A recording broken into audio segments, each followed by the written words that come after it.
Nesse experimento, a gente verificou a relação entre o impulso e a variação do momento linear. O arranjo experimental consistia num trilho de aço pasco inclinado, um carrinho dinâmico, uma borracha de colisão, dois sensores pasco, sendo um de movimento e o outro de força, e uma interface R-Link. Basicamente, o procedimento era posicionar o carrinho sobre o trilho inclinado, já demarcado em centímetros, com uma certa distância do sensor de força.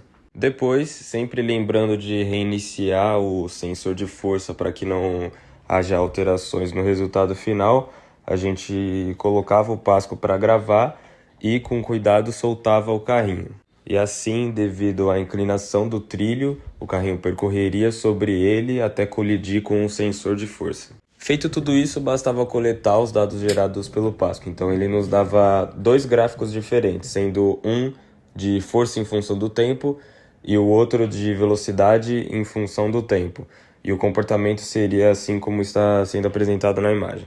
Então observa-se que no gráfico da esquerda a gente consegue determinar o valor do impulso, porque a fórmula do impulso é a força vezes o tempo, então bastava a gente calcular a área da região selecionada. E no segundo gráfico, os dados foram coletados pelo sensor de movimento pasco, então a gente conseguia determinar a velocidade do carrinho em cada ponto do movimento.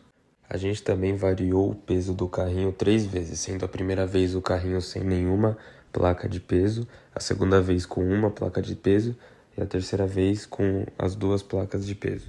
E isso foi com o objetivo de observar o que essa variação do peso pode variar também nos dados coletados, considerando que era o mesmo procedimento. Ou seja, nessas 3 vezes a gente continuou posicionando o carrinho no mesmo lugar, na demarcação de 20 centímetros, e a gente manteve a mesma inclinação do trilho. A gente teve que repetir esse mesmo procedimento 3 vezes para cada peso diferente do carrinho, para chegar num valor mais coeso e mais próximo da realidade.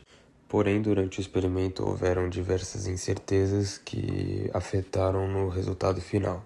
Por exemplo, o posicionamento do carrinho no trilho foi manual. E como ele tem rodas, é muito difícil de deixar ele 100% parado na mesma demarcação. E isso pode ter resultado em distâncias diferentes em cada procedimento. Além disso, o próprio movimento de soltura do carrinho, como também foi manual, pode ter gerado uma força externa que impulsionou ele, assim variando o valor final do impulso e da velocidade. Agora o Domênico vai falar um pouco mais sobre a coleta de dados e dos cálculos realizados.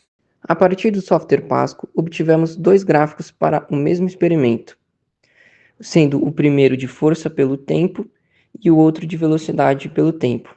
Nos gráficos de força pelo tempo, obtivemos que o impulso é igual à área do gráfico, tendo em vista que a integral da força em relação ao tempo é igual ao impulso.